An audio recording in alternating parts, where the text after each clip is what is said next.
നമസ്തേ, ഉച്ചവാർത്തയിലേക്ക് സ്വാഗതം. ഞാൻ നീലിമ. നോക്കാം പ്രധാന വാർത്തകൾ. തമിഴ്നാട്ടിൽ ദുരിതപ്പേമാരി, 13 മരണം. തിരുവണ്ണാമല ഉരുൾപൊട്ടലിൽ കാണാതായവർക്കായി തെരച്ചിൽ. സംസ്ഥാനത്ത് 4 ജില്ലകളിൽ റെഡ് അലർട്ട്. മോശം കാലാവസ്ഥയിൽ കാനനപാതയിലൂടെയുള്ള ശബരിമല തീർത്ഥാടനത്തിന് താൽക്കാലിക വിലക്ക്.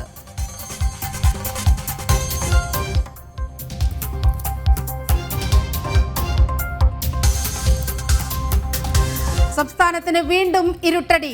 വൈദ്യുതി നിരക്ക് കൂട്ടുമെന്ന് മന്ത്രി കെ കൃഷ്ണൻകുട്ടി. ഉപഭോക്താക്കളെ സാരമായി ബാധിക്കില്ലെന്ന് മന്ത്രി.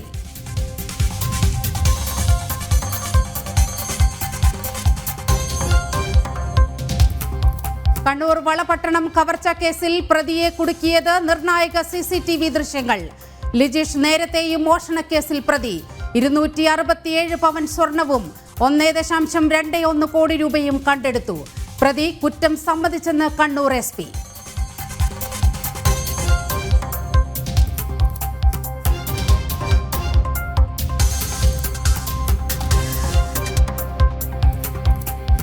വിഭാഗീയതയിൽ ആടിയുലഞ്ഞ് CPM നേതൃത്വം.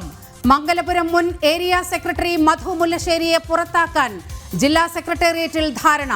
മധു പാർട്ടിക്കെതിരെ അപവാദ പ്രചാരണം നടത്തിയെന്ന് വി ജോയ്. താൻ പാർട്ടിക്കാരനല്ലെന്ന് തുറന്നടിച്ച് മധു മുല്ലശ്ശേരി.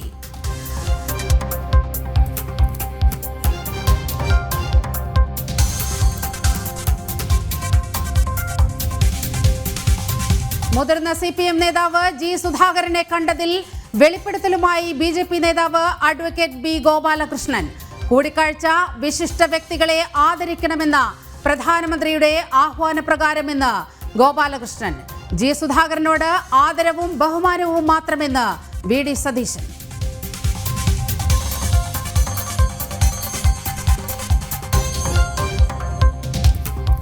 ഗുരുവായൂർ ഏകാദശി ഉദയാസ്തമന പൂജ അതേ ദിവസം തന്നെ നടത്തണമെന്ന് വിശ്വ ഹിന്ദു പരിഷത്ത്.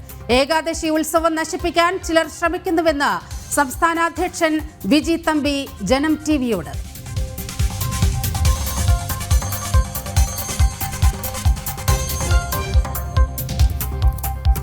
ബംഗ്ലാദേശിൽ മതന്യൂനപക്ഷങ്ങൾക്കെതിരായ അതിക്രമത്തിന് അറുതിയില്ല. ധാക്കയിൽ ഹിന്ദു യുവാവിനെ ആക്രമിച്ച് ഇസ്ലാമിസ്റ്റുകൾ. ബംഗ്ലാദേശിലേത് ഹിന്ദു വംശഹത്യയെന്ന് ഭാരതീയ വിചാര കേന്ദ്രം. ജമാഅത്തെ ഇസ്ലാമിയുടെ നേതൃത്വത്തിൽ തീവ്ര ഇസ്ലാമിക രാഷ്ട്രമാക്കി മാറ്റാൻ ശ്രമമെന്നും R സഞ്ജയൻ. ഹിന്ദുവിരുദ്ധ കലാപത്തിൽ പ്രതിഷേധിച്ച് ഡൽഹിയിൽ VHP ധർണ.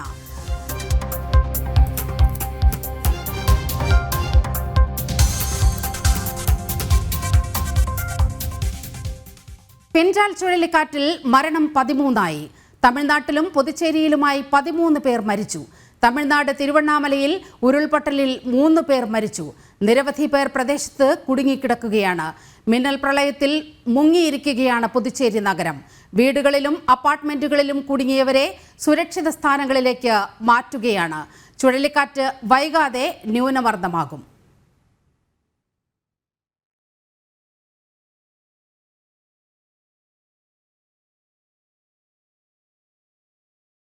മഴ ജാഗ്രതയിൽ കേരളവും. 5 ജില്ലകളിൽ അതിതീവ്ര മഴ മുന്നറിയിപ്പ്. മലപ്പുറം, കോഴിക്കോട്, വയനാട്, കണ്ണൂർ, കാസർഗോഡ് ജില്ലകളിൽ റെഡ് അലർട്ടാണ്. എറണാകുളം, ഇടുക്കി, തൃശൂർ, പാലക്കാട് ജില്ലകളിൽ ഓറഞ്ച് മുന്നറിയിപ്പ്. പത്തനംതിട്ട, ആലപ്പുഴ, കോട്ടയം ജില്ലകളിൽ യെല്ലോ മുന്നറിയിപ്പ്. പാലക്കാട് വാളയാർ അണക്കെട്ടിൽ റെഡ് അലർട്ട് നിലനിൽക്കുകയാണ്.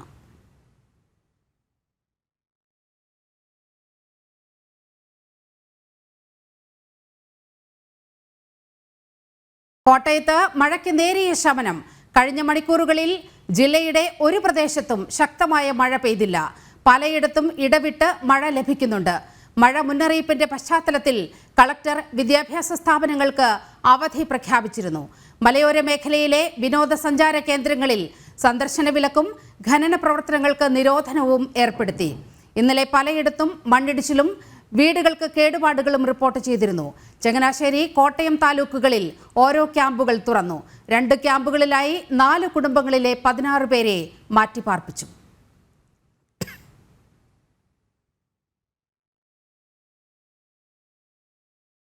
വടക്കൻ മലബാറിൽ മഴ ശക്തിപ്പെടുമെന്നും ജനങ്ങൾ ജാഗ്രത പാലിക്കണമെന്നും മന്ത്രി കെ രാജൻ. എല്ലാ ജില്ലാ കളക്ടർമാരുമായി ആശയവിനിമയം നടക്കുകയാണെന്നും ശബരിമല തീർത്ഥാടകർക്കടക്കം നിർദ്ദേശം നൽകിയിട്ടുണ്ടെന്നും മന്ത്രി വ്യക്തമാക്കി. ദുരന്ത നിവാരണ അതോറിറ്റി ആസ്ഥാനത്ത് റവന്യൂ മന്ത്രിയുടെ നേതൃത്വത്തിൽ യോഗം ചേർന്നു. സ്ഥിതിഗതികൾ ആശങ്ക ഉണ്ടാക്കുന്നതല്ലെന്നും മന്ത്രി പറഞ്ഞു. ജനങ്ങൾ ജാഗ്രത പാലിക്കണമെന്നും മന്ത്രി വ്യക്തമാക്കി. തമിഴ്നാട്ടിൽ നിന്നും കുറേ മാറി കർണാടകത്തിൻ്റെ ഏതാണ്ട് കേരളവുമായി അടുത്ത മേഖലകളിലേക്ക് കടന്നു കഴിഞ്ഞു. ഇന്ന് വൈകുന്നേരത്തോടു കൂടി കർണാടകത്തിൻ്റെ അതിർത്തിയിൽ നിന്ന് മംഗലാപുരത്തിലൂടെ കണ്ണൂർ, കാസർഗോഡ് ഉൾപ്പെടെയുള്ള വടക്കൻ കേരളത്തിൻ്റെ വഴിയിലൂടെ നാളെ ഏതാണ്ട് ഇതേ നേരമാകുമ്പോഴേക്കും അറബിക്കടലിലേക്ക് പോകും എന്നുള്ളതാണ് ഇപ്പോൾ കാണാൻ കഴിയുന്ന മുന്നറിയിപ്പുകൾ. സുരക്ഷയുമായി ബന്ധപ്പെട്ട എല്ലാ ക്രമീകരണങ്ങളും കേരളം നോക്കി. NDRFിൻ്റെ 4 ടീമുകൾ ഇപ്പോൾ തന്നെ കേരളത്തിലുണ്ട്.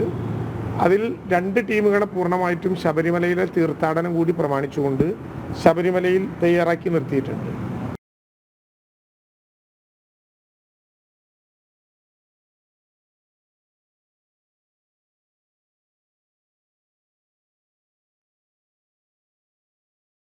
ബംഗ്ലാദേശിൽ മതന്യൂനപക്ഷങ്ങൾക്കെതിരായുള്ള അതിക്രമം തുടരുന്നു. ധാക്കയിൽ ഇസ്ലാമിസ്റ്റുകൾ ഭാരതീയനായ ഹിന്ദു യുവാവിനെ ആക്രമിച്ചു. ഗുരുതരമായി പരിക്കേറ്റ സായം ഘോഷ് ചികിത്സയിലാണ്. അതേസമയം ബംഗ്ലാദേശിൽ ഹിന്ദുവിരുദ്ധ കലാപത്തിൽ പ്രതിഷേധിച്ച് VHP ഡൽഹിയിൽ ധർണ നടത്തി. ബംഗ്ലാദേശിലെ ധാക്കയിലുള്ള അടുത്ത സുഹൃത്തിന്റെ വീട്ടിൽ പോയതാണ് ബംഗാൾ സ്വദേശിയായ 22-കാരൻ സായം ഘോഷ്. ഭാരതത്തിൽ നിന്നുള്ള ഹിന്ദുവാണെന്ന് തിരിച്ചറിഞ്ഞ ഇസ്ലാമിസ്റ്റുകൾ ഘോഷിനെ ആക്രമിക്കുകയായിരുന്നു. മാരക ആയുധങ്ങൾ ഉപയോഗിച്ചുള്ള അടിയിൽ സായം ഘോഷിന്റെ തലയ്ക്ക് ഗുരുതരമായി പരിക്കേറ്റു. അതേസമയം ബംഗ്ലാദേശ് വിഷയത്തിൽ VHPയും ബജ്രംഗ് ദളും ഡൽഹി ജന്തർ മന്ദറിൽ ധർണ നടത്തി.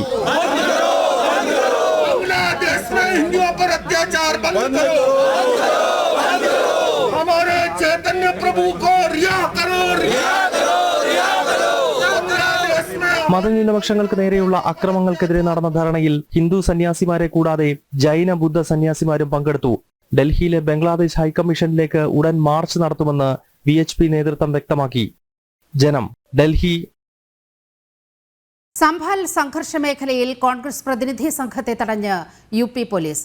ലഖ്നൌവിൽ വെച്ചാണ് കോൺഗ്രസ് സംഘത്തെ പോലീസ് തടഞ്ഞത്. വിവരങ്ങളുമായി ഗൗതം അനന്തനാരായണൻ ചേരുകയാണ്. ഗൗതം, സംഭാലിൽ പുറത്തുനിന്ന് ആരും പ്രവേശിക്കരുതെന്ന് നേരത്തെ തന്നെ UP പോലീസ് മുന്നറിയിപ്പ് നൽകിയിരുന്നു. അത് അവഗണിച്ചുകൊണ്ടാണ് ഇത്തരത്തിൽ കോൺഗ്രസ് പ്രതിനിധി സംഘം അവിടെ എത്തിയത് എന്നാണ് മനസ്സിലാക്കുന്നത്. വിവരങ്ങൾ എന്തെല്ലാം?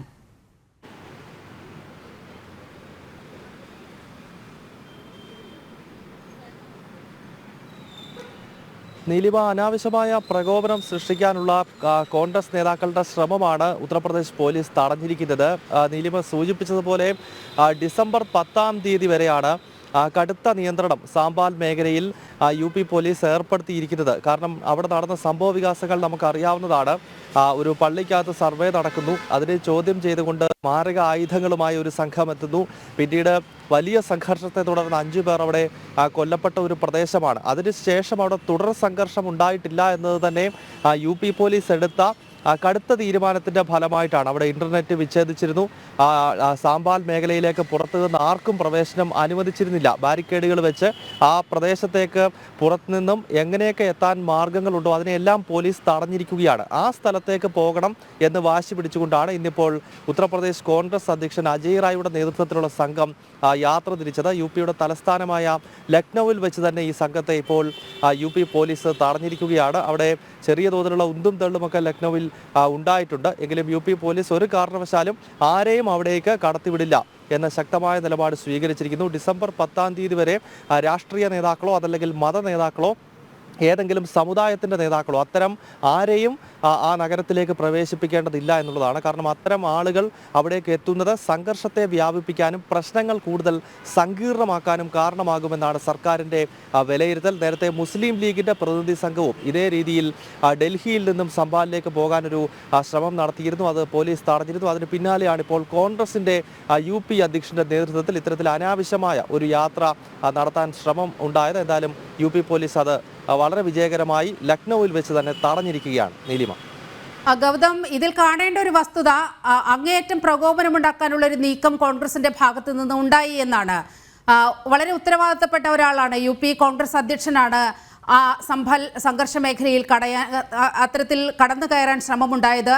ഇത്തരത്തിൽ പ്രകോപനമുണ്ടാക്കി വീണ്ടും സംഭലിലെ സ്ഥിതി സംഘർഷത്തിലേക്ക് എത്തിക്കാനുള്ളൊരു നീക്കം കോൺഗ്രസിന്റെ ഭാഗത്തു നിന്നും സംശയിക്കേണ്ടതല്ലേ?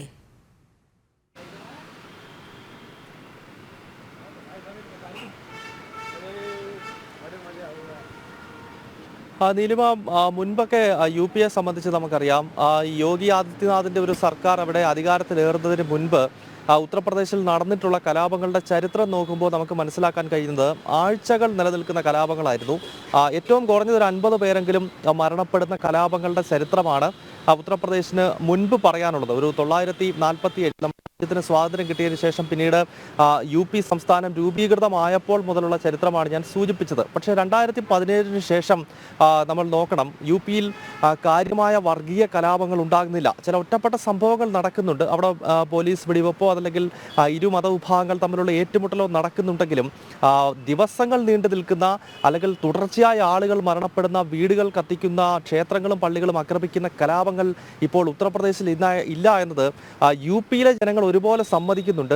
എല്ലാ മതവിഭാഗങ്ങളും അത് അംഗീകരിക്കുന്നുണ്ട്. കഴിഞ്ഞ 2022 ഉത്തർപ്രദേശ് നിയമസഭാ തെരഞ്ഞെടുപ്പിൽ യോഗി ആദിത്യനാഥിന് ലഭിച്ച വോട്ടുകൾ എന്തുകൊണ്ട് അവിടെ BJP-ക്ക് തുടർഭരണം ലഭിച്ചു എന്നതിനെപ്പറ്റി ദേശീയ മാധ്യമങ്ങൾ ഉൾപ്പെടെ നടത്തിയ പഠനത്തിൽ കണ്ട ഒരു കാര്യം, സ്ത്രീകൾ ഉൾപ്പെടെ യോഗിക്ക് വോട്ട് ചെയ്തിരിക്കുന്നത് അവിടെ സമാധാന അന്തരീക്ഷം നിലനിർത്താൻ UP സർക്കാരിന് സാധിക്കുന്നു. മുൻപുള്ളതുപോലെ കലാപങ്ങളോ ഗുണ്ടാരാജോ ഇപ്പോൾ UP-യിൽ ഇല്ല എന്നുള്ളതാണ്. അപ്പോൾ സ്വാഭാവികമായും സാമ്പലിൽ നടന്ന ഈ സംഘർഷം അത് ആദ്യത്തെ വലിയ ഏറ്റുമുട്ടൽ അവിടെ ഉണ്ടാകുന്നു. 5 പേർ കൊല്ലപ്പെട്ടു എന്നത് ഒരു യാഥാർത്ഥ്യമാണ്. പക്ഷേ പഴയ UP-യുമായി താരതമ്യം ചെയ്താണെങ്കിൽ ഒരു 100 പേർ 150 പേര് മരണപ്പെടേണ്ട സാഹചര്യം സംഭലിൽ ഉണ്ടായിരുന്നു. വലിയ കലാപമാണ് അവിടെ ആ നിമിഷങ്ങളിൽ ഉണ്ടായത്. പക്ഷേ അതിനെ കൃത്യമായി തന്നെ അടിച്ചമർത്താനും തുടർ സംഘർഷങ്ങൾ ഉണ്ടാകാതിരിക്കാനും ഈ സംഘർഷം മറ്റ് ജില്ലകളിലേക്ക് വ്യാപിപ്പിക്കാതിരിക്കാനും UP സർക്കാരിനും അവിടുത്തെ പോലീസിനും കഴിഞ്ഞു. അത് അനാവശ്യമായ ഇടപെടൽ നടത്തിക്കൊണ്ട് പഴയ ഉത്തർപ്രദേശിന്റെ സാഹചര്യത്തിലേക്ക് എത്തിക്കാനാണോ കോൺഗ്രസ് മുസ്ലിം ലീഗും ഒക്കെ ശ്രമിക്കുന്നത് എന്ന ചോദ്യമാണ് ഇവിടെ ഉയർന്നു വരുന്നത്. നീലിമ, ശരി, ഗൗതമാണ് വിവരങ്ങൾ പങ്കുവച്ചത്. മുസ്ലിങ്ങൾക്ക് മഹാഭൂരിപക്ഷമുള്ള ബംഗ്ലാദേശിൽ നടക്കുന്നത് ഹിന്ദു വംശഹത്യയെന്ന് ഭാരതീയ വിചാര കേന്ദ്രം ഡയറക്ടർ R. സഞ്ജയൻ. അവശേഷിക്കുന്ന മറ്റ് മതവിഭാഗങ്ങളെ ഭയപ്പെടുത്തി പലായനം ചെയ്യാൻ സാഹചര്യം സൃഷ്ടിക്കുകയാണ് ഇസ്ലാമിക തീവ്രവാദികളുടെ ഗൂഢലക്ഷ്യം. ജമാഅത്തെ ഇസ്ലാമിയുടെ നേതൃത്വത്തിൽ ബംഗ്ലാദേശിനെ തീവ്ര ഇസ്ലാമിക രാഷ്ട്രമാക്കി മാറ്റാനുള്ള ശ്രമമാണ് നടക്കുന്നത്. ബംഗ്ലാദേശിൽ മനുഷ്യാവകാശം ഉറപ്പുവരുത്താൻ പ്രധാനമന്ത്രിയും UN മനുഷ്യാവകാശ കമ്മീഷനും ശ്രമിക്കണമെന്നും R. സഞ്ജയൻ തിരുവനന്തപുരത്ത് ആവശ്യപ്പെട്ടു. യഥാർത്ഥത്തിൽ അവിടെ അക്രമം അഴിച്ചുവിടുന്നത് ഇസ്ലാമിക തീവ്രവാദികളാണ്. ജമാഅത്തെ ഇസ്ലാമിയെ പോലുള്ള ശക്തികൾ ഭാരത വിരുദ്ധ പ്രവർത്തനങ്ങളിൽ ഏർപ്പെടുന്നവരാണ് എന്ന് എല്ലാവർക്കും അറിയുന്ന കാര്യമാണ്. അവർക്ക് ചില ലക്ഷ്യങ്ങളുണ്ട്. ഒന്ന്, അവിടെ നിലവിലുള്ള ഭരണഘടന അതിനെ അട്ടിമറിച്ച് ഇസ്ലാമിക ഭരണം അവിടെ സ്ഥാപിക്കണം. മറ്റൊന്ന്, ഈ ന്യൂനപക്ഷ വിഭാഗങ്ങളെ, മഹാഭൂരിപക്ഷം മുസ്ലിങ്ങൾ താമസിക്കുന്ന ഒരു രാജ്യത്ത് വളരെ നാമമാത്രമായ സംഖ്യയിലുള്ള ഈ ന്യൂനപക്ഷങ്ങളെ അവിടെ നിന്ന് ഭയപ്പെടുത്തി പലായനം ചെയ്യിക്കുക എന്നതാണ് അവരുടെ മറ്റൊരു ഗൂഢലക്ഷ്യം. ഇത്തരം ശക്തികൾ ന്യൂനപക്ഷങ്ങൾക്ക് നേരെ നടത്തുന്ന ആക്രമണങ്ങളെ നിയന്ത്രിക്കാൻ അവിടുത്തെ സർക്കാർ പരാജയപ്പെട്ടിരിക്കുകയാണ്. യഥാർത്ഥത്തിൽ ഈ ജനങ്ങൾ ആ രാജ്യത്തിലെ പൗരന്മാരാണ്. അവരുടെ ജീവനും സ്വത്തിനും സംരക്ഷണം നൽകുന്നതിൽ മുഹമ്മദ് യൂനുസിൻ്റെ സർക്കാർ തീർത്തും പരാജയപ്പെട്ടിരിക്കുകയാണ്. അതുകൊണ്ട് ഈ വിഷയത്തിൽ ഭാരത സർക്കാരും ഐക്യരാഷ്ട്ര സംഘടനയുടെ ഹ്യൂമൻ റൈറ്റ്സ് കൗൺസിലും മനുഷ്യാവകാശ കൗൺസിലും ഇക്കാര്യത്തിൽ അടിയന്തരമായി ഇടപെട്ട് ഹിന്ദുക്കൾക്കെതിരെയുള്ള ആക്രമണങ്ങൾ അവസാനിപ്പിക്കണം. അതുപോലെ ഈ സ്വാമിമാരുടെ മോചനം ഉറപ്പാക്കണം.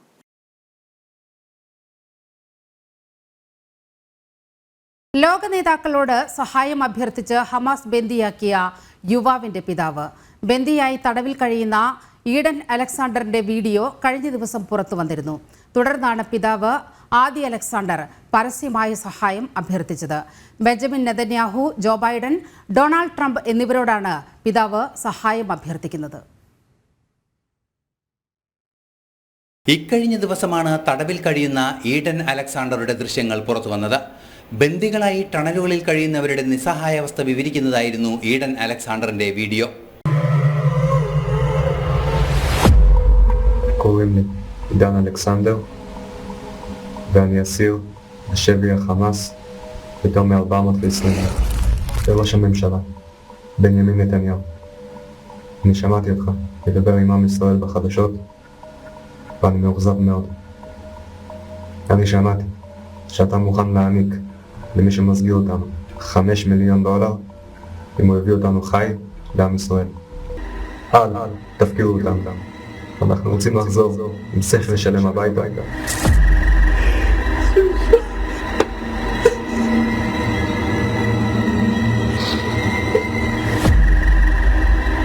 ബന്ദികളുടെ മോചനത്തിനായി കാര്യക്ഷമമായ ഇടപെടൽ ഉണ്ടാകുന്നില്ലെന്ന ആരോപണം നിലനിൽക്കുന്നതിനിടെയാണ് ഈഡന്റെ വികാരഭരിതമായ വീഡിയോ പുറത്തുവരുന്നത്. സംഭവത്തിന് പിന്നാലെ ഈഡന്റെ പിതാവ് ആദി അലക്സാണ്ടർ രംഗത്തെത്തുകയായിരുന്നു. ബന്ദികളാക്കപ്പെട്ട എല്ലാവർക്കും വേണ്ടിയാണ് താൻ സംസാരിക്കുന്നതെന്നും അദ്ദേഹം പറഞ്ഞു. My name is Adi Alexander. I am the father of Idan Alexander, 20-year-old American Israeli who has been held hostage in Gaza for 422 agonizing days. Today, I am speaking not just a father, but the voice of my son and the other 101 hostages whose lives hang in a balance. President Biden, the tools and influence of the United States are at your fingertips. Use them to negotiate a deal before it's too late. President-elect Trump, you do not need to wait until January to make an impact. The world is watching. Act now. Prime Minister Netanyahu, the fate of these hostages, including my son, rests in your hands. പൊതുവേദിയിലായിരുന്നു അദ്ദേഹം നിലപാട് വ്യക്തമാക്കിയത്. അതേസമയം ബന്ദികളുടെ മോചനം വേഗത്തിലാക്കുന്നതിന് Israel പ്രധാനമന്ത്രി നടപടികളും ആരംഭിച്ചിട്ടുണ്ട്. ഇതിനിടെയാണ് Syrian വ്യോമ അതിർത്തിയിലൂടെ ഹിസ്ബുള്ളയ്ക്ക് ആയുധമെത്തിച്ച വിമാനം ഇസ്രയേൽ തടഞ്ഞത്. ഇറാനിൽ നിന്നാണ് ആയുധങ്ങളുമായി വിമാനം എത്തിയത്. ഇന്റർനാഷണൽ ഡെസ്ക്, ജനം. കോഴിക്കോട് മെഡിക്കൽ കോളേജിൽ OP ടിക്കറ്റിന്റെ 10 രൂപ ഈടാക്കിയതോടെ രോഗികളുടെ ഇടയിൽ പ്രതിഷേധം ശക്തം. അതേസമയം ആശുപത്രിയുടെ ദൈനംദിന പ്രവർത്തനങ്ങൾക്കും വികസനത്തിനും വേണ്ടിയാണ് OP ടിക്കറ്റിന് തുക ഈടാക്കുന്നതെന്നാണ് ആശുപത്രി അധികൃതരുടെ ന്യായീകരണം. കഴിഞ്ഞ ദിവസം കലക്ടറുടെ അധ്യക്ഷതയിൽ ചേർന്ന യോഗത്തിലാണ് കോഴിക്കോട് മെഡിക്കൽ കോളേജിൽ OP ടിക്കറ്റിന് 10 രൂപ ഈടാക്കാനുള്ള തീരുമാനമെടുത്തത്. ഇന്നു മുതൽ തന്നെ രോഗികളിൽ നിന്ന് തുക ഈടാക്കി തുടങ്ങുകയും ചെയ്തു. അതോടെ രോഗികളുടെയും നാട്ടുകാരുടെയും ഭാഗത്തു നിന്ന് വലിയ പ്രതിഷേധമാണ് ഉയരുന്നത്. സാധാരണക്കാരിൽ സാധാരണക്കാരായവരുടെ ഏക ആശ്രയമാണ് ഗവൺമെന്റ് മെഡിക്കൽ കോളേജ്. അതുകൊണ്ട് തന്നെ ഒറ്റയടിക്ക് OP ടിക്കറ്റിന് 10 രൂപ വർദ്ധിപ്പിച്ചത് സാധാരണക്കാരന് താങ്ങാനാവുന്നതല്ല. ദിവസേന 3000-ലധികം രോഗികളെത്തുന്ന മെഡിക്കൽ കോളേജിൽ OP ടിക്കറ്റിന് വില വർദ്ധിപ്പിച്ചുകൊണ്ട് സർക്കാർ നടത്തുന്നത് കൊള്ളയാണെന്ന് BJP നേരത്തെ ആരോപണം ഉന്നയിച്ചിരുന്നു. അതേസമയം ആശുപത്രിയുടെ ദൈനംദിന പ്രവർത്തനങ്ങൾക്കും വികസനത്തിനുമായാണ് OP ടിക്കറ്റിന് തുക ഈടാക്കുന്നത് എന്നാണ് ആശുപത്രി അധികൃതരുടെ ഭാഗത്തു നിന്നുണ്ടാകുന്ന ന്യായീകരണം. സർക്കാർ ആശുപത്രികളെ ആശ്രയിക്കുന്ന സാധാരണക്കാരനെ പിഴിഞ്ഞു വേണോ ആശുപത്രി നവീകരണം എന്നാണ് ഉയരുന്ന പ്രധാന ചോദ്യം. ജനം, കോഴിക്കോട്. പാലക്കാട് ജില്ലാ ആശുപത്രിയിൽ OP ടിക്കറ്റ് വിതരണം നിലച്ചതിനാൽ ക്യൂ നിന്ന് വലഞ്ഞ രോഗികൾ. ഈ ഹെൽത്ത് കാർഡ് സംവിധാനം നടപ്പാക്കുന്നതിനാലാണ് ടിക്കറ്റ് വിതരണം വൈകാൻ കാരണമെന്നാണ് അധികൃതരുടെ വാദം. ഇന്നലെ മുതലാണ് രോഗികൾക്ക് UHID കാർഡ് നിർബന്ധമാക്കിയത്. വിവരങ്ങളുമായി അരുൺ ആലത്തൂർ ചേരുകയാണ്. അരുൺ, ഈ വാർത്തയുടെ വിവരങ്ങൾ എന്തെല്ലാമാണ്? രോഗികൾ, ഈ ദൃശ്യങ്ങളിൽ നമുക്ക് കാണാം, രോഗികൾ കൂട്ടത്തോടെ നിൽക്കുകയാണ്. വലിയ പ്രതിസന്ധിയാണ് അവിടെ OP ടിക്കറ്റ് വിതരണത്തിൽ ഉണ്ടായത് എന്നാണ് മനസ്സിലാകുന്നത്. തീർച്ചയായിട്ടും നീലിമ, പാലക്കാട് ജില്ലാ ആശുപത്രിയിൽ ഈ UHID കാർഡ് നിർബന്ധമാക്കിയതോടെ OP ടിക്കറ്റിനായി മണിക്കൂറുകളോളമാണ് രോഗികൾ കാത്തു നിൽക്കുന്നത്. UHID നിർബന്ധമാക്കിയത് സാധാരണക്കാരെ കൃത്യമായി അറിയിക്കാത്തതാണ് ഈ പ്രതിസന്ധിക്ക് കാരണമായിരിക്കുന്നത്. കാർഡ് രജിസ്റ്റർ ചെയ്യാൻ ആധാർ കാർഡും അതുപോലെ തന്നെ OTPയും ആവശ്യപ്പെട്ടതോടെയാണ് രോഗികൾ വലഞ്ഞത്. ക്യൂവിൽ നിൽക്കുന്നവർ പ്രതിഷേധം അറിയിച്ചതോടെ താൽക്കാലിക സംവിധാനം ഒരുക്കി ആശുപത്രി അധികൃതർ പ്രതിസന്ധിക്ക് ഒരു താൽക്കാലിക പരിഹാരം കണ്ടിട്ടുണ്ട്. അതേസമയം UHID കാർഡ് എടുക്കുന്നതോടെ രോഗികൾക്ക് ഏത് സർക്കാർ ആശുപത്രിയിലും ചികിത്സ എളുപ്പമാകുമെന്നാണ് അധികൃതർ പറയുന്നത്. സർക്കാർ തീരുമാന പ്രകാരം ഈ ഹെൽത്ത് സംവിധാനം നടപ്പാക്കിയതാണ്.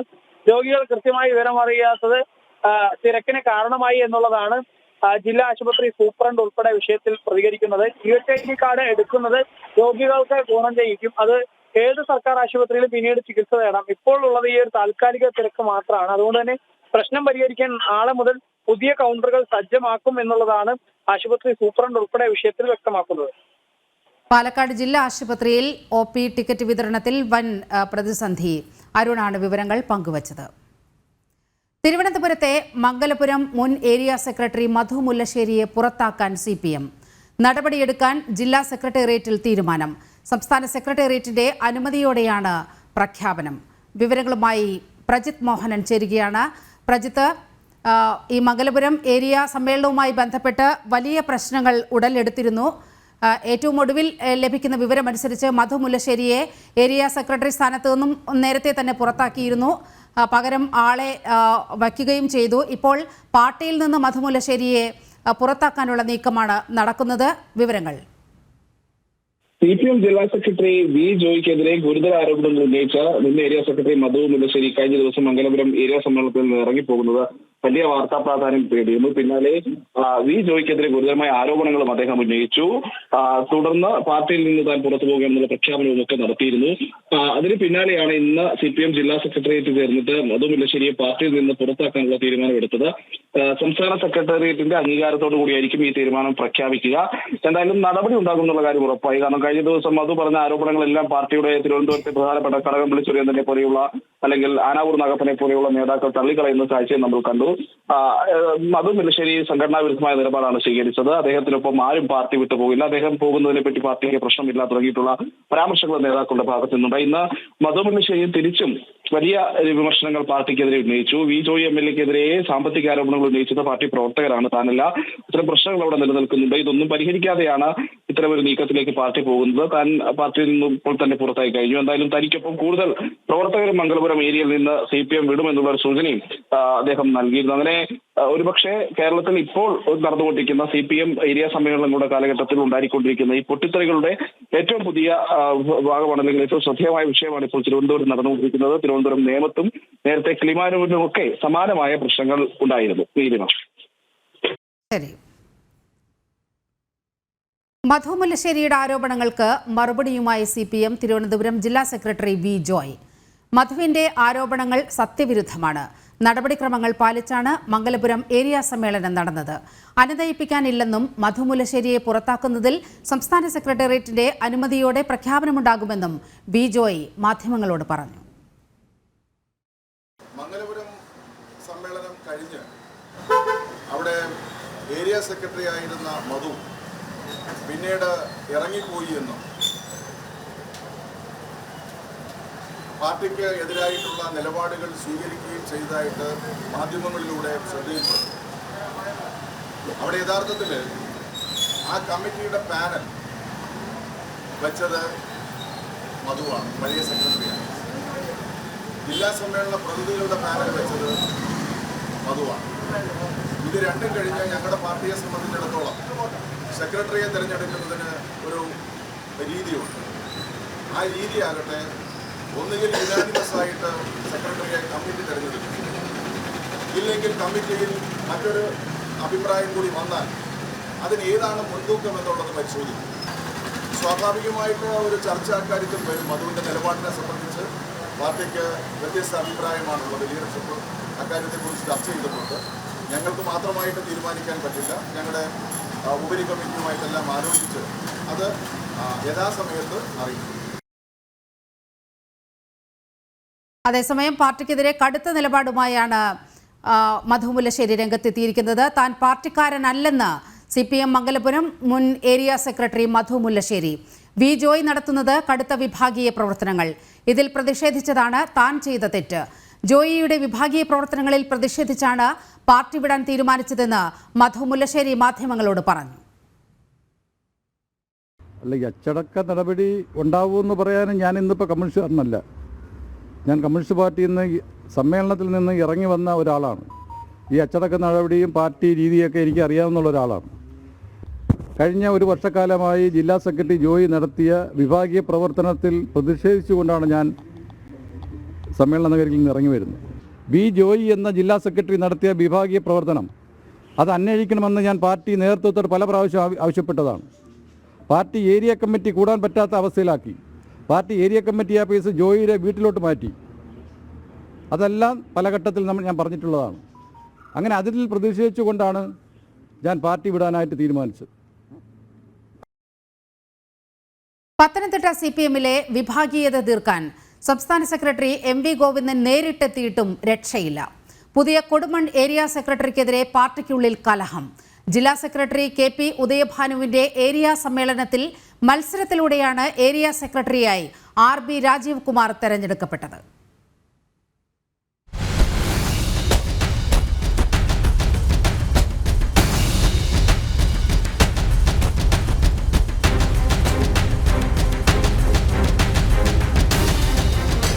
RB രാജീവ് കുമാറിനെ കൊടുമൺ ഏരിയ സെക്രട്ടറിയായി അംഗീകരിക്കുന്നില്ല ഒരു വിഭാഗം പ്രവർത്തകരും അനുഭാവികളും. പുതിയ ഏരിയ സെക്രട്ടറിയുടെ തെരഞ്ഞെടുക്കലിന് ശേഷം സമൂഹ മാധ്യമങ്ങളിൽ രൂക്ഷമായ വിമർശനങ്ങൾ പാർട്ടി പ്രവർത്തകരിൽ നിന്നും അനുഭാവികളിൽ നിന്നും ഉയർന്നു.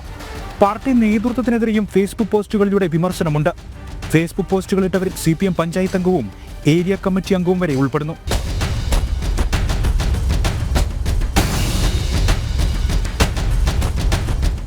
ഇന്നലെ കഴിഞ്ഞ കൊടുമൺ ഏരിയ സമ്മേളനത്തിൽ സെക്രട്ടറി സ്ഥാനത്തേക്ക് കടുത്ത മത്സരമാണ് നടന്നത്. ജില്ലാ സെക്രട്ടറി KP ഉദയഭാനുവിന്റെ ഏരിയ കമ്മിറ്റിയാണ് കൊടുമൺ. മത്സരം ഒഴിവാക്കാൻ നേതൃത്വം ഇടപെട്ട് തീവ്ര ശ്രമം നടത്തിയെങ്കിലും വിലപ്പോയില്ല. പാർട്ടിക്ക് ചെറുക്കാവുന്നതിലും അപ്പുറമായിരുന്നു വിഭാഗീയത. 13 വോട്ടുകൾക്കാണ് RB രാജീവ് കുമാറിന്റെ വിജയം. ജില്ലാ സെക്രട്ടറിയുടെ വിശ്വസ്തനാണ് പുതിയ area secretary. RB Rajeev Kumar CPMലേക്ക് എത്തിയിട്ട് 10 വർഷം മാത്രമാകുന്നുള്ളൂ. കോൺഗ്രസിൽ നിന്നുമായിരുന്നു ഇദ്ദേഹത്തിന്റെ CPM പ്രവേശനം. ഇക്കാര്യങ്ങൾ ചൂണ്ടിക്കാട്ടിയാണ് വിമർശനങ്ങളിലേറെയും. വർഷങ്ങളായി പാർട്ടിക്ക് വേണ്ടി പ്രവർത്തിക്കുന്നവരെ അവഗണിക്കുന്നുവെന്നും നേതാക്കളുടെ പ്രിയപ്പെട്ടവർക്ക് സ്ഥാനമാനങ്ങൾ നൽകുന്നുവെന്നും വിമർശനം.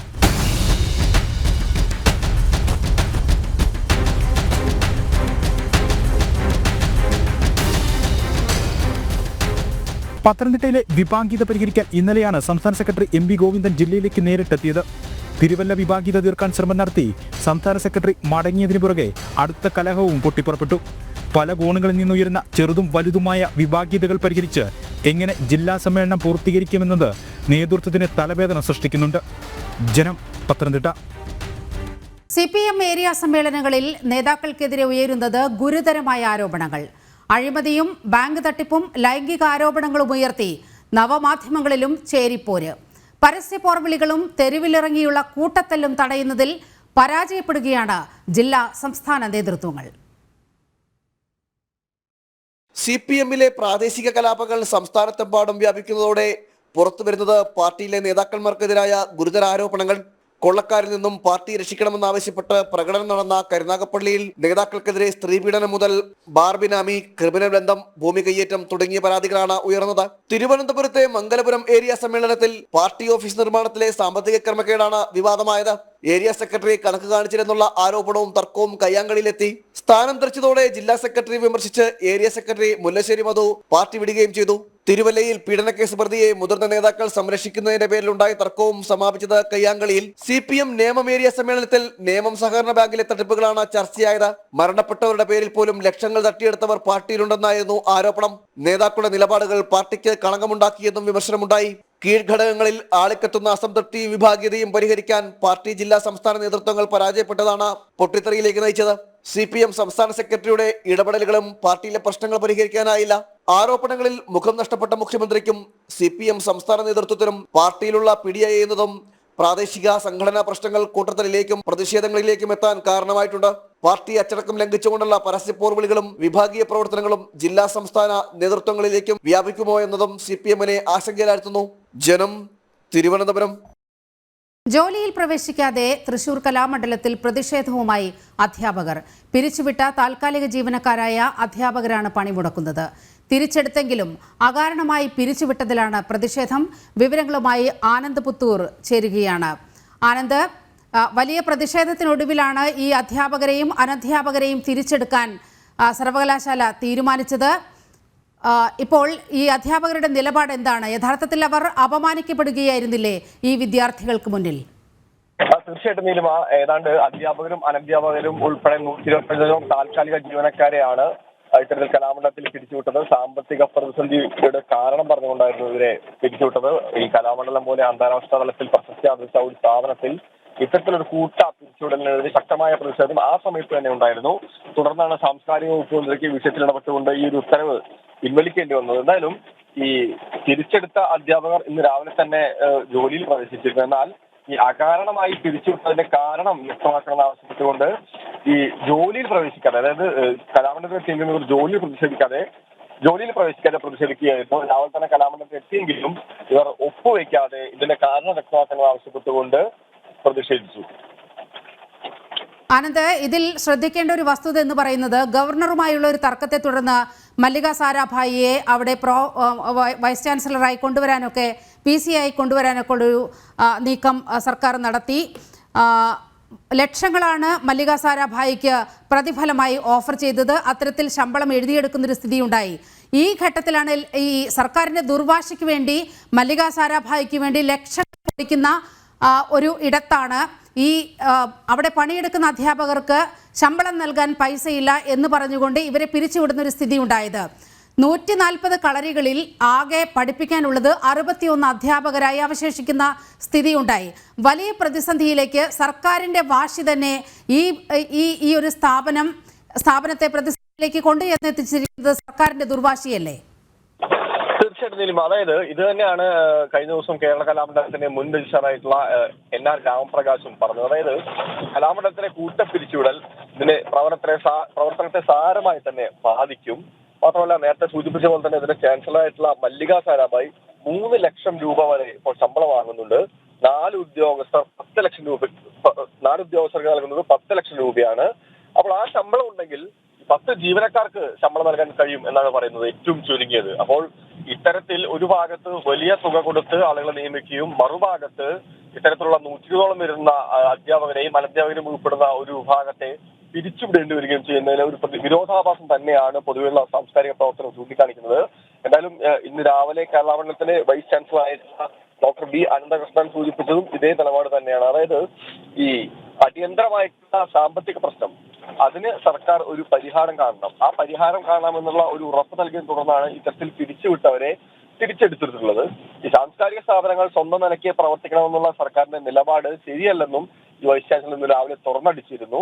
ഈ സ്വന്തം നിലയ്ക്ക് പ്രവർത്തിക്കുമെന്നുള്ള ഈ ധനവകുപ്പിന്റെ ഉത്തരവിനെതിരെ കലാമണ്ഡലം നേരത്തെ തന്നെ ഔദ്യോഗികമായിട്ട് കത്ത് നൽകിയിട്ടുണ്ട്.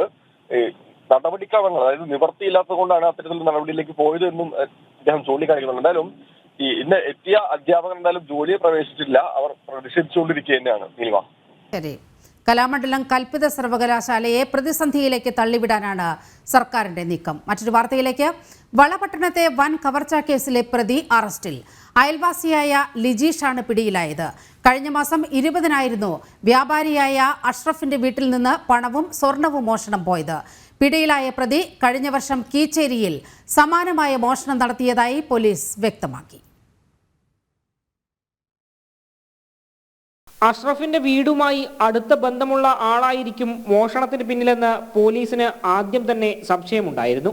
ഇതിന്റെ ഭാഗമായി നടത്തിയ അന്വേഷണമാണ് പ്രതിയായ ലിജീഷിലേക്ക് എത്തിച്ചത്.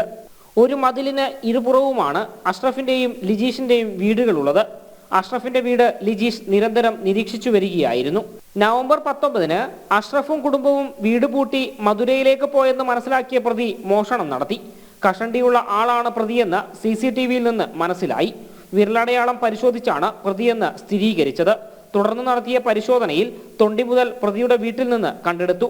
കട്ടിലിനടിയിൽ പ്രത്യേക അറയുണ്ടാക്കി സൂക്ഷിച്ച 1,21,00,000 രൂപയും 267 പവനുമാണ് കണ്ടെടുത്തത്. ഈ കേസ് ക്രൈം സീനിന് നമുക്ക് ഒരു CCTV ഫുട്ടേജ് കിട്ടിയിരുന്നു. ആ CCTV ഫുട്ടേജ് പ്രകാരം ഒരു ചെറിയ സംശയം, ഒരു കഷണ്ടി ഉള്ള ആൾ ഒരു ഇതിലെ സംശയമായിട്ട് ഉണ്ടാവണം, ഒരു കഷണ്ടി ആൾ ഉണ്ടാവണം. അതൊരു ചെറിയ സംശയം ഉണ്ടായിരുന്നു. അതിൻ്റെ ഭാഗമായിട്ട് ആ ആംഗിൾ പ്രത്യേകമായിട്ട് വെച്ചിട്ട് ഞങ്ങൾ അന്വേഷണം ചെയ്തിട്ട് നോക്കി. ആ സംശയം വെച്ചിട്ട് ഞങ്ങൾ ഇപ്പോഴുള്ള പ്രതിക്ക് ഈ കസ്റ്റഡിയിൽ എടുത്തിട്ട് ചോദ്യം ചെയ്യാൻ തുടങ്ങിയിട്ടുണ്ട്. മിനിയാനെ രാത്രി മുതൽ ഞങ്ങൾ ചോദ്യം ചെയ്യാൻ തുടങ്ങി. അദ്ദേഹത്തിൻ്റെ ഫിംഗർ പ്രിൻ്റ് എടുത്തു. ഈ ഫിംഗർ പ്രിൻറ്റിൻ്റെ ഒരു ഫാസ്റ്റ് ട്രാക്ക് ബേസിസിൽ ഇന്നലെ ഞായറാഴ്ച തന്നെ മാച്ചിങ് ചെയ്തിട്ട് നോക്കി. അതേസമയം പ്രതിയെ കസ്റ്റഡിയിലെടുത്ത് ചോദ്യം ചെയ്യുമ്പോൾ പ്രതിയുടെ വിരലടയാളം പരിശോധിച്ചിരുന്നു. ഇതിൽ നിന്ന് കണ്ണൂർ കീച്ചേരിയിൽ 1.5 വർഷം മുമ്പ് മോഷണം നടത്തിയതും ലിജീഷാണെന്ന് അന്വേഷണ സംഘത്തിന് ബോധ്യപ്പെട്ടു. ജനം, കണ്ണൂർ. വഖഫ് അധിനിവേശത്തെ പ്രതിരോധിക്കാൻ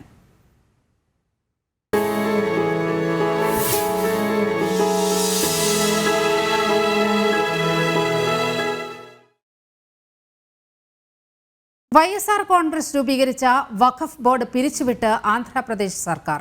2023 മാർച്ച് 1 മുതൽ ബോർഡ് പ്രവർത്തിക്കുന്നില്ലെന്ന് ചൂണ്ടിക്കാട്ടിയാണ് പിരിച്ചുവിട്ടത്. ബോർഡ് രൂപീകരിച്ചതിനെതിരെ നൽകിയ ഹർജിയിൽ ചെയർമാന്റെ തെരഞ്ഞെടുപ്പ് ഹൈക്കോടതി സ്റ്റേ ചെയ്തിരുന്നു. YSR കോൺഗ്രസിന്റെ കാലത്ത് രൂപീകരിച്ച വഖഫ് ബോർഡാണ് ചന്ദ്രബാബു നായിഡു പിരിച്ചുവിട്ടത്. 2023 മാർച്ച് മുതൽ ബോർഡ് പ്രവർത്തിക്കുന്നില്ലെന്ന് ചൂണ്ടിക്കാട്ടിയാണ് നടപടി. 3 തിരഞ്ഞെടുക്കപ്പെട്ട അംഗങ്ങളും 8 നോമിനേറ്റഡ് അംഗങ്ങളും ചേർന്നതാണ് ആന്ധ്രാപ്രദേശ് വഖഫ് ബോർഡ്. ചെയർമാന്റെ തെരഞ്ഞെടുപ്പ് സംബന്ധിച്ച് തർക്കമുണ്ടായതിനെ തുടർന്ന് ഹൈക്കോടതിയിൽ ഹർജി നിലനിന്നിരുന്നു. ചെയർമാന്റെ തെരഞ്ഞെടുപ്പ് നവംബർ 1 ഹൈക്കോടതി സ്റ്റേ ചെയ്തു. നിയമപ്രശ്നങ്ങൾ നിലനിന്നതിനെ തുടർന്ന് ബോർഡ് പ്രവർത്തിക്കുന്നില്ല എന്ന് ചീഫ് എക്സിക്യൂട്ടീവ് ഓഫീസർ സർക്കാരിനെ അറിയിച്ചിരുന്നു. തുടർന്നാണ് 2023 മാർച്ച് മുതൽ ബോർഡ് പ്രവർത്തിക്കുന്നില്ലെന്ന നിഗമനത്തിൽ സർക്കാർ എത്തിയത്. കോടതിയിൽ കേസ് നിലനിൽക്കുന്നതും ബോർഡിൽ ഭരണപ്രതിസന്ധി ഉള്ളതുമാണ് അടിയന്തര നടപടിക്ക് കാരണം. ബോർഡ് രൂപീകരിക്കുന്നതുമായി ബന്ധപ്പെട്ട് പുറത്തിറക്കിയ 2023 ഒക്ടോബർ 21 ഉത്തരവ് സർക്കാർ പിൻവലിച്ചു. തുടർ നടപടികൾ എന്തെന്ന് ഇതുവരെ വ്യക്തമാക്കിയിട്ടില്ല. വഖഫ് നിയമ ഭേദഗതി പാർലമെന്റ് പരിഗണിക്കുന്ന സാഹചര്യത്തിലാണ് നടപടി. വഖഫ് സംയുക്ത പാർലമെന്ററി കമ്മിറ്റി കാലാവധി ബജറ്റ് സമ്മേളനം അവസാനിക്കുന്നതുവരെ ദീർഘിപ്പിച്ചിരുന്നു. പുതിയ നിയമ സംവിധാനം നടപ്പിലായതിനു ശേഷമായിരിക്കും ആന്ധ്രാപ്രദേശ് സർക്കാരിന്റെ തുടർ നടപടികളെന്നാണ് ലഭ്യമാകുന്ന സൂചനകൾ. നാഷണൽ ഡെസ്ക്, ജനം. പശ്ചിമബംഗാൾ നിയമസഭയിലേക്ക് പുതിയതായി തെരഞ്ഞെടുക്കപ്പെട്ട MLA-മാരുടെ സത്യപ്രതിജ്ഞ ഇന്ന്. ചടങ്ങിൽ ഗവർണർ ഡോക്ടർ CV ആനന്ദ ബോസ് പങ്കെടുക്കും. മുഖ്യമന്ത്രിയുടെയും സ്പീക്കറുടെയും ക്ഷണം സ്വീകരിച്ചാണ് ഗവർണർ മുൻ നിലപാടുകളിൽ നിന്ന് വ്യത്യസ്തമായി സത്യപ്രതിജ്ഞാ ചടങ്ങിൽ പങ്കെടുക്കുന്നത്. രാജ്ഭവൻ സർക്കാർ ബന്ധങ്ങളിൽ ഗവർണർ പുതിയ ആകാശവും പുതിയ ഭൂമിയും വിഭാവനം ചെയ്യുന്നുവെന്ന് രാജ്ഭവൻ പ്രതികരിച്ചു.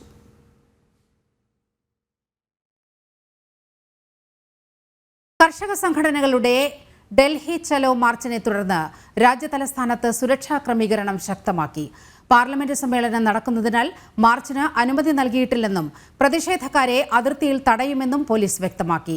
നേരത്തെ ദില്ലിയിലേക്ക് മാർച്ച് നടത്തിയ കർഷക സംഘടനകൾ വലിയ അതിക്രമമാണ് സൃഷ്ടിച്ചത്. ന്യായമായ നഷ്ടപരിഹാരം, മെച്ചപ്പെട്ട ആനുകൂല്യങ്ങൾ തുടങ്ങിയ ആവശ്യങ്ങൾ ഉന്നയിച്ചുകൊണ്ടാണ് ഭാരതീയ കിസാൻ പരിഷത്ത് ഉൾപ്പെടെയുള്ള കർഷക സംഘടനകൾ ഡൽഹി മാർച്ചിന് ആഹ്വാനം ചെയ്തത്. ഉത്തർപ്രദേശ് അതിർത്തിയായ നോയിഡയിൽ നിന്ന് മാർച്ച് ആരംഭിക്കുമെന്നാണ് അറിയിച്ചത്. ഇതേ തുടർന്ന് രാജ്യതലസ്ഥാനത്തും അതിർത്തി മേഖലകളിലും സുരക്ഷ ശക്തമാക്കി. നോയിഡയിൽ CRPF-നെ വിന്യസിച്ചു. പാർലമെന്റ് നടക്കുന്നതിനാൽ മാർച്ചിന് അനുമതി നൽകിയിട്ടില്ലെന്നും പ്രതിഷേധക്കാരെ അതിർത്തിയിൽ തടയുമെന്നും ഈസ്റ്റ് ഡൽഹി DCP അറിയിച്ചു. हमें कुछ एडवांस इंफॉर्मेशन मिली थी कि कुछ किसान संगठन हैं जो कि जिन्होंने दिल्ली कूच का ऐलान किया है और अभी जैसा कि आप जानते हैं पार्लियामेंट सेशन इन प्लेस है, तो फिलहाल उन्हें नई दिल्ली में एंटर करने की परमिशन नहीं दी गई है इस प्रोटेस्ट के लिए. तो इसी के लिए हमने भी अपनी तरफ से पुख्ता इंतजाम किए हैं.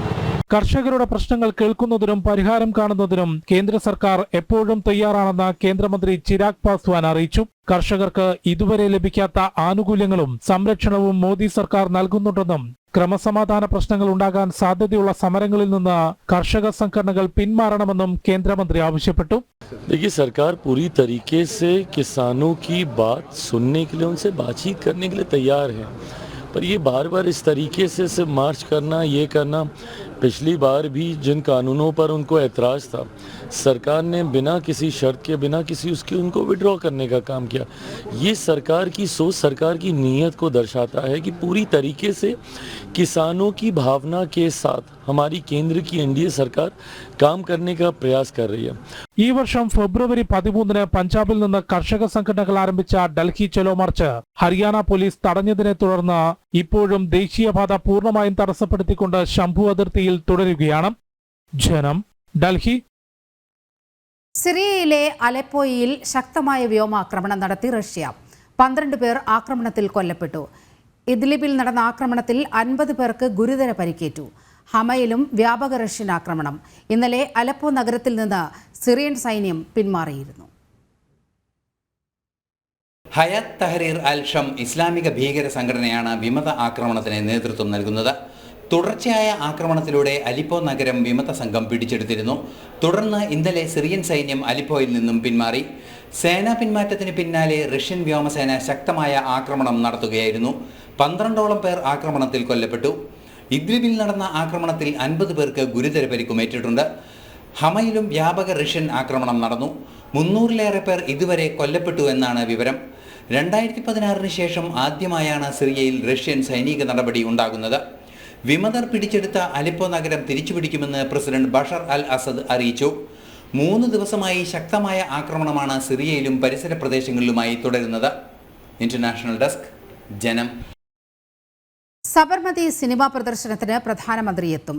പാർലമെന്റിൽ വൈകിട്ട് 4-നാണ് പ്രത്യേക പ്രദർശനം. ധീരജ് സർണ സംവിധാനം ചെയ്ത ഈ ചിത്രം ഗുജറാത്തിൽ 2002 ഗോധ്ര ട്രെയിൻ കത്തിക്കൽ സംഭവത്തെ ആസ്പദമാക്കിയുള്ളതാണ്. വിവരങ്ങളുമായി ഗൗതം ചേരുകയാണ്. ഗൗതം, 4 മണിക്കാണ് പാർലമെന്റിൽ പ്രത്യേക ഷോ എന്നാണ് മനസ്സിലാകുന്നത്. വിവരങ്ങൾ.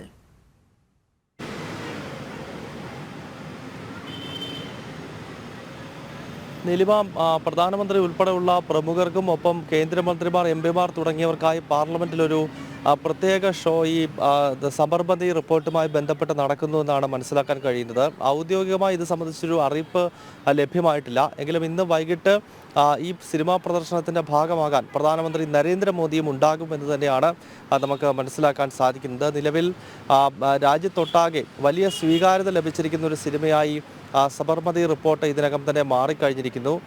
കാരണം നമുക്കറിയാം, പ്രധാനമന്ത്രി നരേന്ദ്രമോദി അദ്ദേഹം ഗുജറാത്തിൻ്റെ മുഖ്യമന്ത്രി ആയിരിക്കുമ്പോഴാണ് സബർമതി എക്സ്പ്രസിൻ്റെ S6, S7 എന്നീ 2 ബോഗികൾക്ക് ഇസ്ലാമിക മതമൗലികവാദികൾ തീവയ്ക്കുന്നത്. അങ്ങനെ 57 രാമഭക്തർ ഗോദ്രയിലെ ആ റെയിൽവേ സ്റ്റേഷനിൽ വെച്ച് മരണപ്പെടുകയും പിന്നീട് അതുമായി ബന്ധപ്പെട്ടുള്ള അന്വേഷണങ്ങൾ നടക്കുകയും ഒക്കെ ചെയ്ത് പല രീതിയിലുള്ള വാർത്തകൾ അതുമായി ബന്ധപ്പെട്ടൊക്കെ പ്രചരിച്ചിരുന്നു. ആ ഒരു ദാരുണ സംഭവത്തെ തുടർന്നാണ് ഗോത്രാനന്തര കലാപം പിന്നീട് 6 ദിവസം അരങ്ങേറിയത്. അപ്പോൾ അത്രത്തോളം ചരിത്ര പ്രാധാന്യമുള്ള അല്ലെങ്കിൽ ഭാരതത്തിൻ്റെ പുതിയ തലമുറ അറിഞ്ഞിരിക്കേണ്ടതായ ഒരു സിനിമ, അറിഞ്ഞിരിക്കേണ്ടതായ ഒരു ചരിത്രം വിശദീകരിക്കുന്ന സിനിമയാണ് ദി സബർമതി റിപ്പോർട്ട്.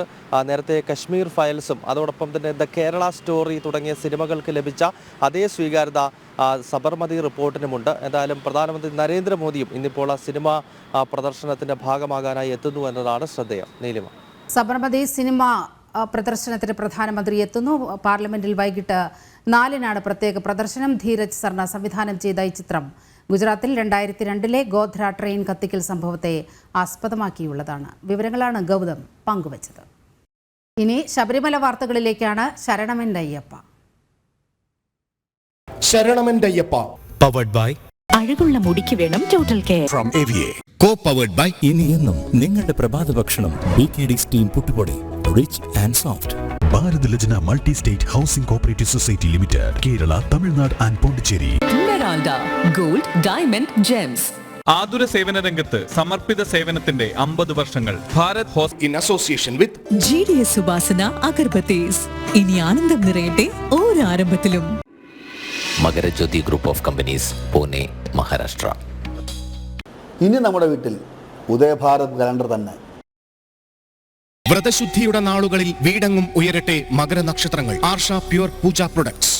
വ്രതശുദ്ധിയുടെയും നന്മയുടെയും നാളുകൾ പരിശുദ്ധമാക്കാം മിൽമയ്ക്കൊപ്പം. ചക്കുളത്തുകാവിൽ പൊങ്കാല 2024 ഡിസംബർ 13 വെള്ളിയാഴ്ച.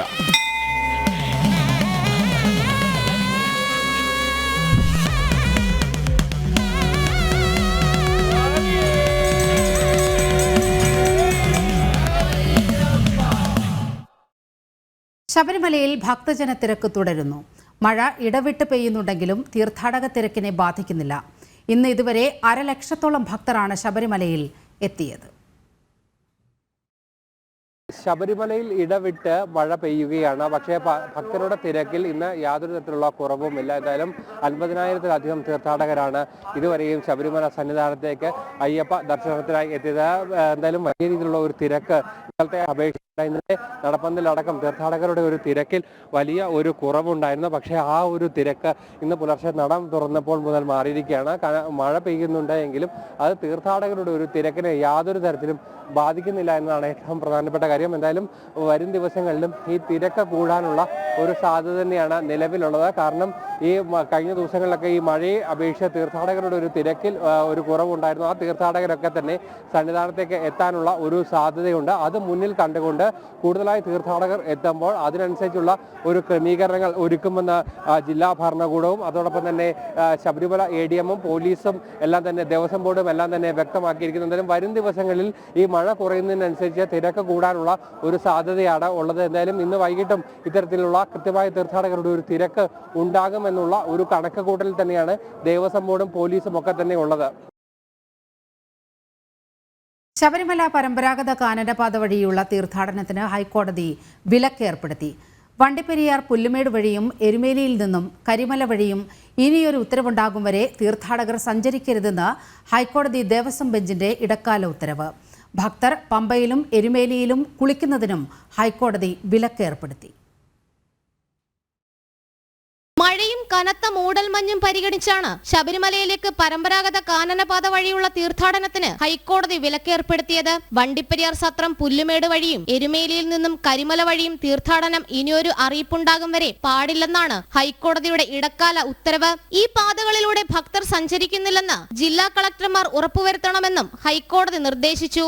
ശബരിമലയിൽ പ്രായമായവർക്കും കുട്ടികൾക്കും പ്രത്യേക ക്യൂ വേണമെന്ന മനുഷ്യാവകാശ കമ്മീഷൻ ഉത്തരവിലും ദേവസ്വം ബെഞ്ച് ചില ചോദ്യങ്ങൾ ഉന്നയിച്ചു. നിലവിൽ ഇത്തരം തീർത്ഥാടകർക്ക് പ്രത്യേക ക്യൂ ഉണ്ടെന്നും ഏത് സാഹചര്യത്തിലാണ് മനുഷ്യാവകാശ കമ്മീഷൻ ഇടപെട്ടതെന്നും കോടതി ചോദിച്ചിട്ടുണ്ട്. കൂടാതെ അയ്യപ്പ ഭക്തർക്ക് സുരക്ഷിത തീർത്ഥാടനം ഒരുക്കണമെന്ന് പത്തനംതിട്ട, കോട്ടയം, ഇടുക്കി ജില്ലാ കളക്ടർമാരോട് ഹൈക്കോടതി നിർദ്ദേശിച്ചു. നിയന്ത്രണങ്ങൾ ഉണ്ടെങ്കിൽ അക്കാര്യം യഥാസമയം ഭക്തരെ അറിയിക്കണമെന്നും കോടതി വ്യക്തമാക്കി. അതിനിടെ എരുമേലിയിൽ ശരംകുത്തൽ വഴിപാട് സാധനങ്ങൾക്ക് അമിതവില ഈടാക്കുന്നുവെന്ന ഹർജിയിൽ സത്യവാങ്മൂലം സമർപ്പിക്കാൻ കോട്ടയം ജില്ലാ കളക്ടർ സാവകാശം തേടിയതിനെ തുടർന്ന് വിഷയം വെള്ളിയാഴ്ച വീണ്ടും പരിഗണിക്കാൻ മാറ്റി. ദേവസ്വം ബോർഡ് നിശ്ചയിച്ചതിലധികം പണം ഈടാക്കുന്നുവെന്നാണ് ഹർജിയിലെ ആക്ഷേപം. ജനം, കൊച്ചി. പമ്പാ നദിയിൽ ഇറങ്ങി കുളിക്കുന്നതിനുള്ള നിരോധനം മാറ്റിയെന്ന് Sabarimala ADM Arun S Nair. Police, fire force, NDRF, RAF സംഘങ്ങളെ കൂടുതലായി വിന്യസിച്ചു. മഴ കുറയുമ്പോൾ തീർത്ഥാടക തിരക്ക് കൂടാൻ സാധ്യതയുള്ളതിനാൽ അതനുസരിച്ചുള്ള ക്രമീകരണം ശബരിമലയിൽ ഒരുക്കിയിട്ടുണ്ടെന്നും അരുൺ എസ് നായർ ജനം TV-യോട് പറഞ്ഞു. ഇടപെട്ട് പെയ്യുന്ന കനത്ത മഴയുടെ പശ്ചാത്തലത്തിൽ ശബരിമലയിലും നിയന്ത്രണങ്ങൾ ഏർപ്പെടുത്തുകയാണ്. പ്രത്യേകിച്ച് പമ്പയിലാണ് ഏറ്റവും കൂടുതലായി നിയന്ത്രണം ഏർപ്പെടുത്തുന്നത്. ഇപ്പോൾ ശബരിമല ADM അരുൺ എസ് നായർ നമ്മൾക്കൊപ്പം ചേരുകയാണ്. എന്തായാലും ഇടവിട്ട് മഴ പെയ്യുകയാണ്. ഇതിന്റെ പശ്ചാത്തലത്തിൽ എന്തൊക്കെ നിയന്ത്രണങ്ങളാണ് നമ്മൾ ഇപ്പോൾ എടുത്തിരിക്കുന്നത്? കഴിഞ്ഞ ദിവസം നമുക്ക് റെഡ് അലർട്ട് ആയിരുന്നു പത്തനംതിട്ട ജില്ലയിൽ ഉൾപ്പെടെ നൽകിയിരുന്നത്. അത് ഇന്ന് യെല്ലോ അലർട്ടാക്കി മാറ്റി. ഇന്നത്തെ യെല്ലോ അലർട്ടാണ്. അപ്പോൾ ബഹുമാനപ്പെട്ട പത്തനംതിട്ട ജില്ലാ കളക്ടറുടെ ഉത്തരവിന് പ്രകാരം കഴിഞ്ഞ ദിവസം ഈ റെഡ് അലർട്ട് നിലനിൽക്കുന്ന സാഹചര്യത്തിൽ പമ്പയിൽ ഇറങ്ങി കുളിക്കുന്നതിന്, സ്നാനം ചെയ്യുന്നതിനുള്ള നിരോധനം ഏർപ്പെടുത്തിയിരുന്നു. പക്ഷേ ഇപ്പോൾ യെല്ലോ അലർട്ടിലേക്ക് വന്നതുകൊണ്ട് ആ നിരോധനം നമ്മൾ മാറ്റിയിട്ടുണ്ട്. പക്ഷേ ഒരു ജാഗ്രതയോടുകൂടി മാത്രമേ ഭക്തന്മാർക്ക് പമ്പയിൽ ഇറങ്ങി സ്നാനം ചെയ്യുന്നതിന് സാധിക്കുകയുള്ളൂ. അതിനുവേണ്ടി പ്രത്യേക ടീമിനെ തന്നെ പോലീസിൻ്റെയും ഫയർഫോഴ്സിൻ്റെയും NDRF-ൻ്റെയും ടീമിനെ പമ്പയുടെ തീരങ്ങളിൽ നമ്മൾ വിന്യസിച്ചിട്ടുണ്ട്. അപ്പോൾ ഭക്തന്മാരോട് പറയാനുള്ളത്, പമ്പയിൽ ഇറങ്ങുന്ന സമയത്ത്, പ്രത്യേകിച്ച് കുട്ടികളെ ഉൾപ്പെടെയുള്ളവരെ പമ്പയിലേക്ക് ഇറക്കുന്ന സമയത്ത് അതീവ ശ്രദ്ധയോടുകൂടി വേണം പമ്പയിലേക്ക് ഇറക്കാൻ. അതല്ലാതെ ഭക്തന്മാർക്ക് യാതൊരു തരത്തിലുള്ള നിയന്ത്രണങ്ങളും സന്നിധാനത്തോ നിലയ്ക്കലോ പമ്പയിലോ ഏർപ്പെടുത്തിയിട്ടില്ല. പക്ഷേ കോട്ടയം വഴിയും അതുപോലെ തന്നെ ഇടുക്കി വഴിയുമുള്ള കാനനപാതകളിൽ അതാത് ജില്ലാ കളക്ടർമാർ നിരോധന ഉത്തരവുകൾ ഏർപ്പെടുത്തിയിട്ടുണ്ട്.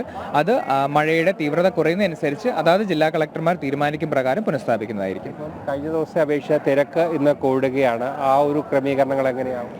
തിരക്ക് നമുക്കറിയാം. ഇപ്പോൾ മഴ പെയ്തിരുന്ന സമയത്ത് ഒരു ഇൻഫ്ലോ ഒരല്പം കുറവായിരുന്നു. അപ്പോൾ അതിനെ ആൻറ്റിസിപ്പേറ്റ് ചെയ്തുകൊണ്ട് കൂടുതൽ ഭക്തന്മാർ ഒരു പക്ഷേ ഇനി വരും ദിവസങ്ങളിൽ വരാൻ സാഹചര്യമുണ്ട്.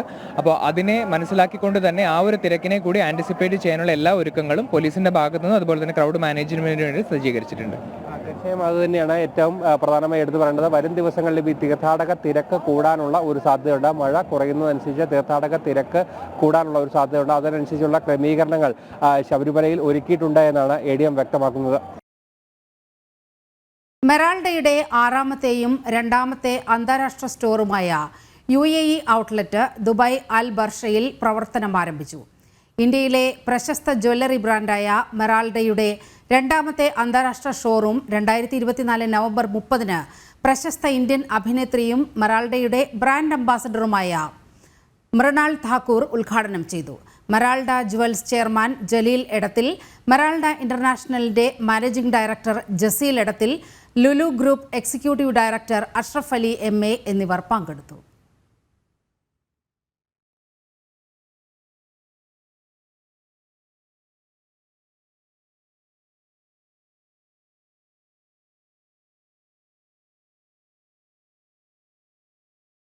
ഇതോടെ ഈ വാർത്താ ബുള്ളറ്റിൻ പൂർണ്ണമാകുകയാണ്. നമസ്തേ.